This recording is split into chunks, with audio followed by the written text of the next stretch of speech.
Hello folks, welcome to Legacy IAS. In today's video, we'll be looking into the later Cholas. Right? What do we mean by later Cholas? As we have discussed, Cholas we're discussing under three subheadings. One is the Sangamate Cholas, another is your medieval Cholas or imperial Cholas, and then is your later Cholas. And today's video, we'll be discussing about your later Cholas. Alright, let's get into the video. Now, see, as we have clubbed, alright, Cholas into three categories. The first one, okay, to begin the later Chola Empire would be your Kolatunga Chola or Kolatunga I, alright.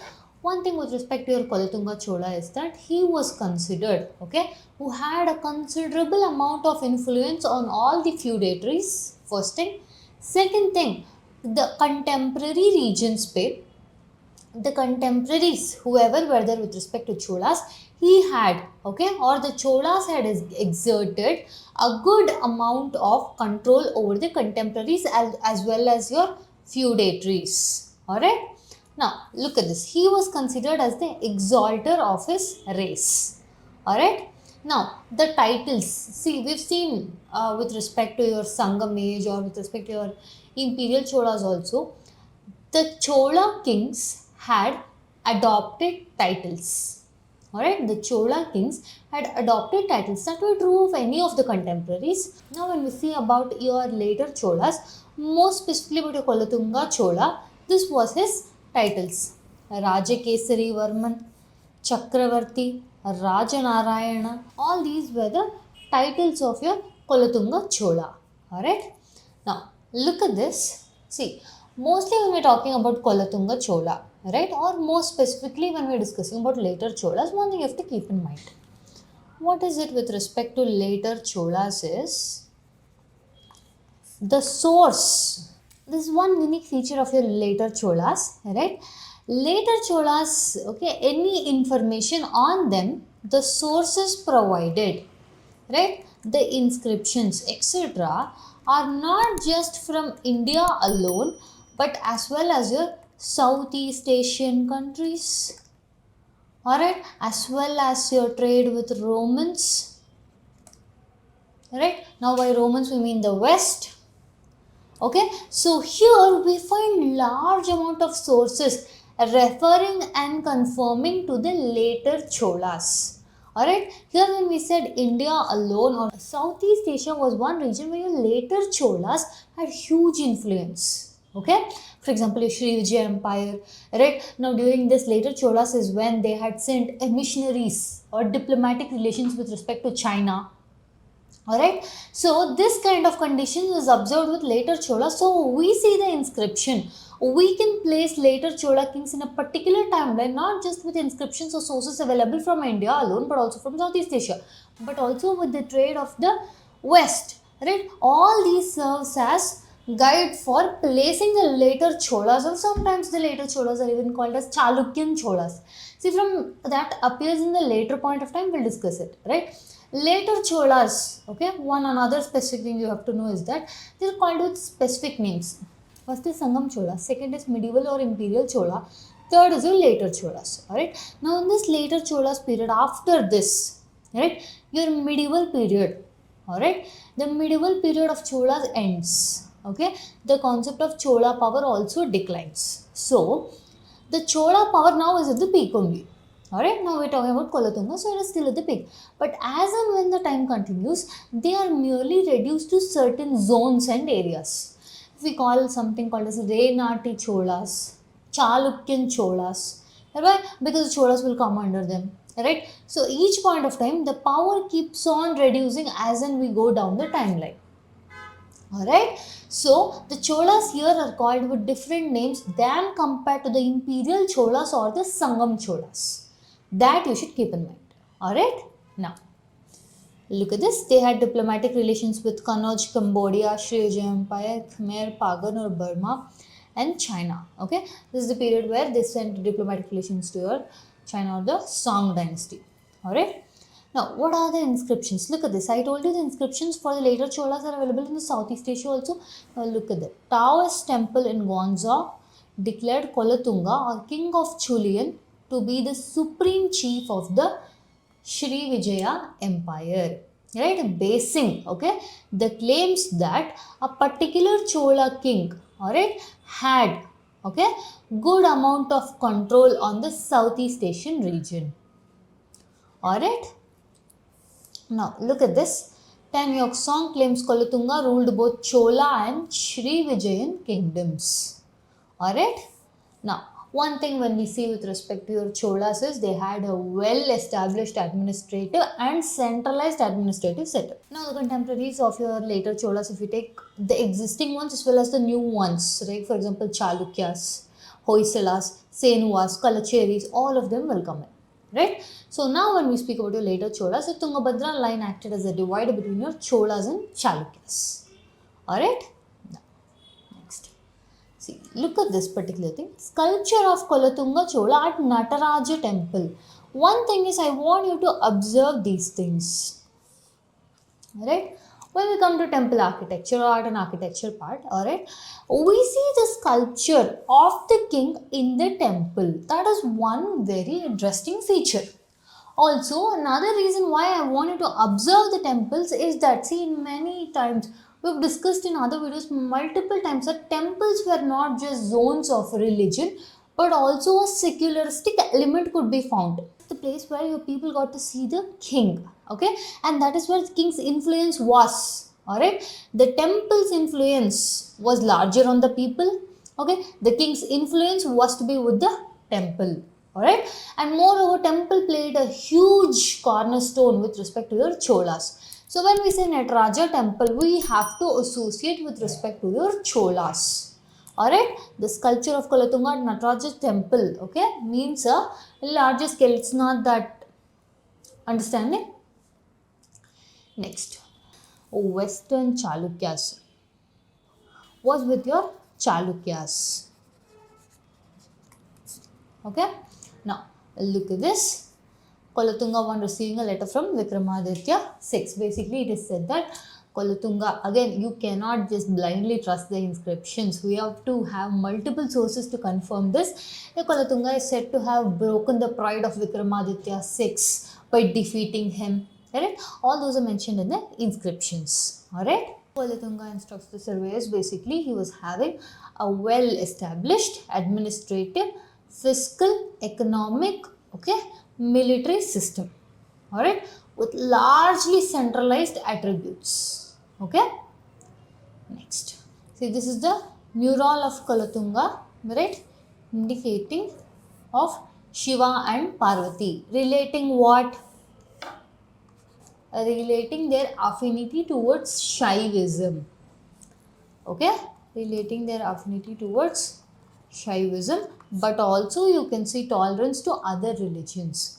Now, Kolatunga Chola was also credited for preserving the legacy of your imperial Cholas. That is, he upheld the tradition of centralized administrative, okay, the zone of power with respect to contemporaries like with Cholas, right? That thing was maintained by Kolatunga Chola 1. Alright. Next, look at this. Abolished many taxes and got the title Sungam Tavirtha. Sungam means tax. Alright. Tavirtha means avoided. So basically he abolished many taxes. Which means what? Whenever we say abolished many taxes, who will it benefit? Common people. Yes. So the common people were the benefactors. Alright, so in this way the common people had a good amount of relationship with your Cholas. Alright, so this is a very important thing you have to understand. Next, he was the contemporary to Ramanujacharya. See, this will be your prelims question. Chances of these kind of questions coming in prelims is large. Okay, time and now we have seen the questions arising like this, so this is very important. Please note it down. Alright, now again the conflicts, when you see the contemporary conflicts of Kolatunga Chola, it is with Vengi, Kalinga wars, Western Chalukyas. Yeah, alright, clear up until now, let's move ahead. Alright, now, one other important thing when it comes to your later Cholas, okay, is that during this point of time is when a major work, okay, very important cornerstone of literary activity with respect to Tamil inscription or Tamil literature came in the form of Kambar Ramayanam. Look at this. In general, when we say Ramayanam or Ramayan, written by Valmiki in Sanskrit, right? But the same Ramayan, okay, was written. Now, when I stress on same, there is a difference. Just look at this.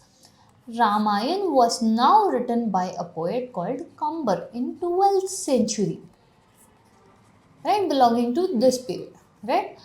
But here, one interesting feature I want you to observe is Ramayan, when we say it is just Ramayan, we don't call it specifically Valmiki's Ramayan. But here, when we say about Ramayan, coming to your Tamil literature, we call it Kambar Ramayanam. Okay, we call it Kambar Ramayanam. Why? It's not just to distinguish the fact that this Ramayana was written by Kambar, okay, and it was on the lines of Valmiki. So it is not just that. Kambar Ramayanam had a different take on Ramayan, right? Typical protagonist, antagonist, everything is there. Okay, Ram, Ravan, Sita, Hanuman, everyone are there. But the take on a spiritual level is very different with respect to your Kambar Ramayanam. Now, the Kambar Ramayanam was delivered, okay, it was first delivered in Rangnath Swami temple in Srirangam, okay, or Kambar Arangetra Mandabam near Tayar Sannidhi. Here was the place where for the first time, okay, your Kambar Ramayanam was delivered. Alright, now look at this. This is the poet Kambar who wrote Kambar Ramayanam. Alright, this is Hanuman Ram fighting. Kambar Ramayana is a very different take compared to your Ramayana by Valmiki. When we say that, we take it in two aspects. One is material aspect, one is spiritual aspect. Both ways it is different. Alright, Valmiki's Ramayana has more verses compared to your Kambar Ramayana. Okay.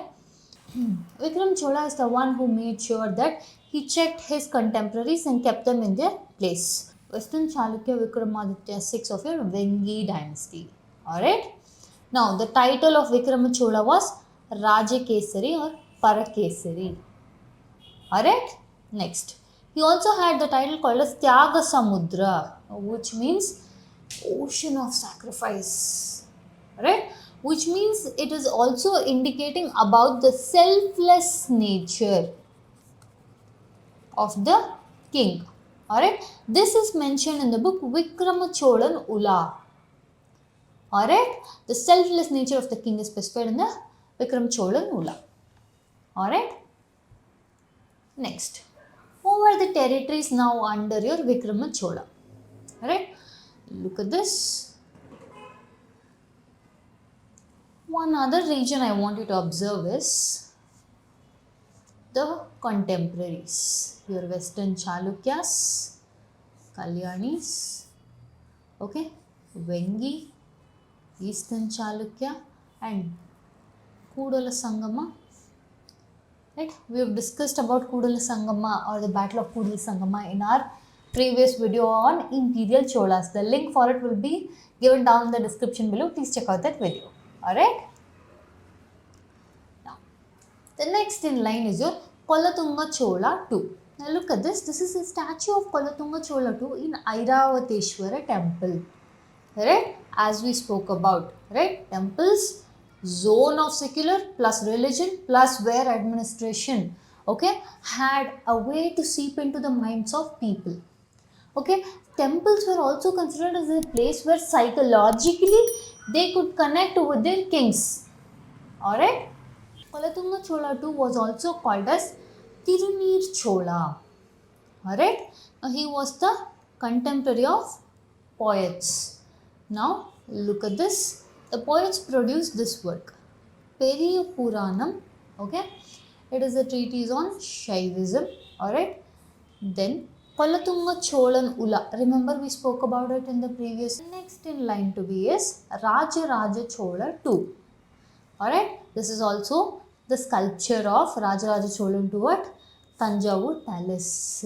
See the places. Okay, these are the places associated with your later Cholas. I would suggest for you to write down, okay. Now all these places, later Cholas, first we saw Airavateshwara temple and then we saw Nataraja temple and now we see Tanjavur Palace, right. So these places will serve as keywords for you to know that they were associated with these places, right. That will help you solve more prelims questions. Alright, now look at this. Chola Empire was still largely territorially impact. Okay. See, now by the time of Rajaraja Chola II itself, see one thing, contemporaries were becoming stronger. Fights among contemporaries were also becoming stronger. Alright, now the contemporaries were declining or facing civil war and then again rising back to zenith of their power. Alright, so an empire, not Chola Empire, a contemporary of Chola Empire, it is now having a civil war. Majority of the contemporaries for that matter, okay, they will be having their own civil wars, then they will rise out of that and then they will reach to a higher position, and then what they do is attack the other Chola, attack the other contemporaries. Alright, now during the period of Rajaraja Chola II, the empire or Chola Empire was still territorially impact. But the issues had started coming in. One, we said contemporaries, and second is your feudal chiefs. Okay, your feudal chiefs, they wanted to now gain little bit more autonomy. Okay, they were trying to become more powerful. They haven't yet split, but the trouble had begun. Alright, look at this. Third grand Chola architectural marvel, nothing but Airavateshwara temple. Okay, was during this period of time. Alright. Next in line is your Rajadiraja Chola II. Alright. Here, growing independence of local feudatories and chieftains started. Okay. See, like we mentioned, the trouble started brewing in Rajaraja Cholas too, but they hadn't physically split up from the empire. But now it was growing. Right. Now the trouble was very much visible. So much so visible that it started becoming an issue that, okay, now will they still territorially remain intact? That is, will they not break away from us? Okay, the fact that they are going to break away was becoming more and more imminent now. Okay, so that threat also started coming. One from powerful contemporaries, and second from your local feudatories, and third from your princes. They also started to rebel. Alright, so all these things, right, coupled with almost the successes, quick successes, we can tell is because, see, if the administration is no longer central, if the administration is no longer loyal to the central authority, then it is obviously bound to become subordinate, right? And also the successes were becoming weaker and weaker. Alright, in that manner, the decline of the later Chola has begun. Wheedling begun, we cannot tell that yes, during this point of time, yes, complete decline. No, nothing like that. The process had begun. Now it is accelerating at a huge pace. Alright, look at this. Became more pronounced in the Rajadiraja's reign. Right? Initially, the contemporary of Chola being the Pandyas, now they were having a civil war amongst themselves and everything, but later they became very powerful. Your Kolatunga Chola III. Alright? Again, look at this statue of Kolatunga III at Brihadeshwara temple. Alright? Look at this. Always any of the inscriptions of Kolatunga Chola, it begins with this. Puyalvaitu Valam Peruga. Okay? Now, look at this. He gained victories on wars against Hoysalas, Pandyas, Cheras, Sinhalis, Cholas. See, why I want to look at this is, it's not, I don't want you to look at it like, hi, he defeated his contemporaries or, okay, powers who were rebelling against him. That is not the thing. These were the contemporaries. That becomes important. Hoysala, Pandya, Chera, Sinhala, Chod. Right? Now each of them, right, initially he may have defeated, but later he will be losing to them. Initially he may have defeated them, but later he will be losing to them. Right? So the contemporaries are growing stronger and stronger. For example, your Hoysalas, right, now they are growing more and more powerful. Alright? So much so that they will become a threat to your Chola Empire. Alright? See, later he lost to Pandyas, right? Kolatunga III had alliances with the Hoysalas. See, one thing is, I'll tell you a small story. Pandyas, Hoysalas, Chalukyas. Every one of them equally strong, waiting to make sure who will get access to Chola. Okay, who will get access to Cholan territory? Who will get access to Cholan major strongholds? Right? So first thing, they will fight with each other. One will emerge victorious. That person, okay, now will try to gain over Chola land. When the major two people are trying to get control, for example, here Cholas and Hoysalas, okay, they are having alliances. right? But when Cholas and Hoysalas are having alliances, which means what, Chola is no longer going to fight against your Hoysala because it is not even stronger enough, which makes Hoysala stronger, which cannot be tolerated by the other two. So they will fight with Hoysala to make sure the Chola will remain under their control. That all these things we can see with respect to your later Cholas. Out of his own personal, alright, out of his own personality, okay, he delayed the entire decline of your Cholan empire to an extent. Alright, largely it didn't contribute, but to an extent it delayed the process, that's it. Alright, look at this statue of Kolatunga 3 at Penneswara temple, right? I want you to make it as a keyword section, associate the temples, right? So it will be easier for you. Next is your Rajaraja Chola 3, okay?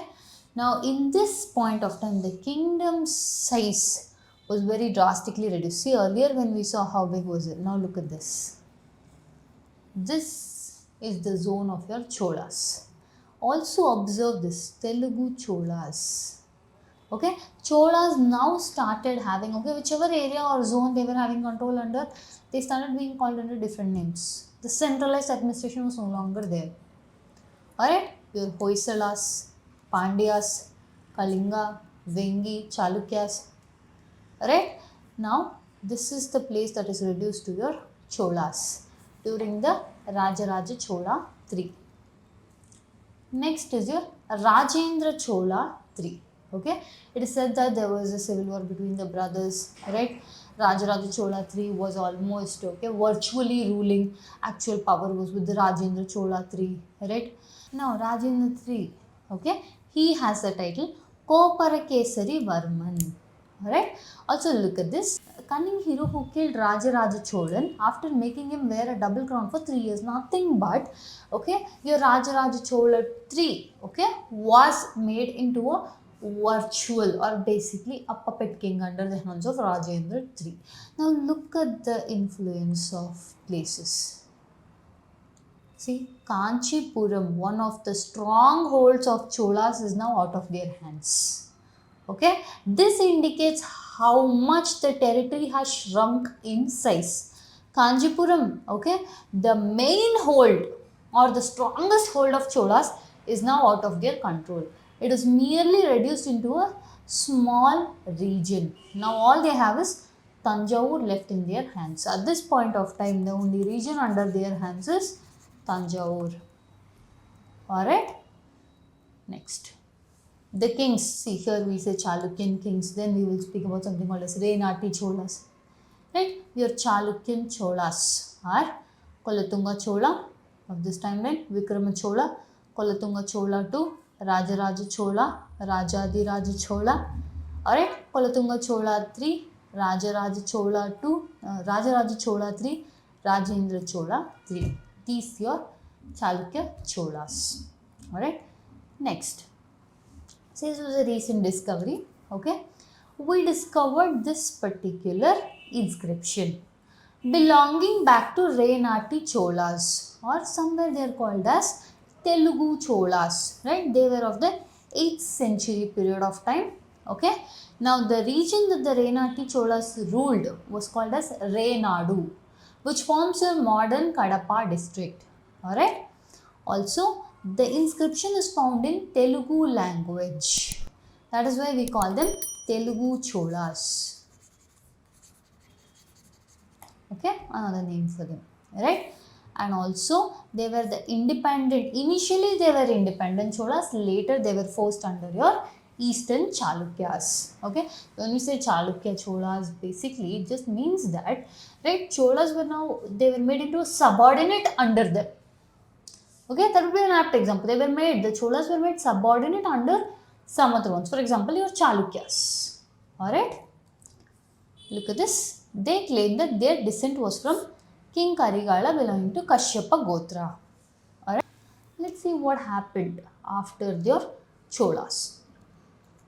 Okay, later rulers like Kolatunga Chola 2, Rajaraja Kolatunga 3, Kolatunga Chola 3 all tried to maintain the Cholan rule, But again, as we said, increasing, okay, contemporaries becoming more stronger, your local feudatories and chiefs trying to gain more autonomy, princes rebelling against the central authority. Whoa, Cholan kingdom prided itself around central administration. Now, such an administration is not even being able to control its own empire. So it will enter under the subordinate status of other contemporaries. Alright, look at this. Cholas were replaced by Pandyas and Hoysalas in the south. Right? Of the later Chalukyas were replaced by your Yadavas and Kakatiyas. Alright? And again, constant war with each one of these. Okay? Lead to the ultimate entry of Delhi Sultans. Alright? Then after Delhi Sultans, we know what happens. Then comes your Mughals. Then that's it on the later Cholas. If you do like our content, subscribe to our channel, hit us a like button, share it along with your friends. Thank you.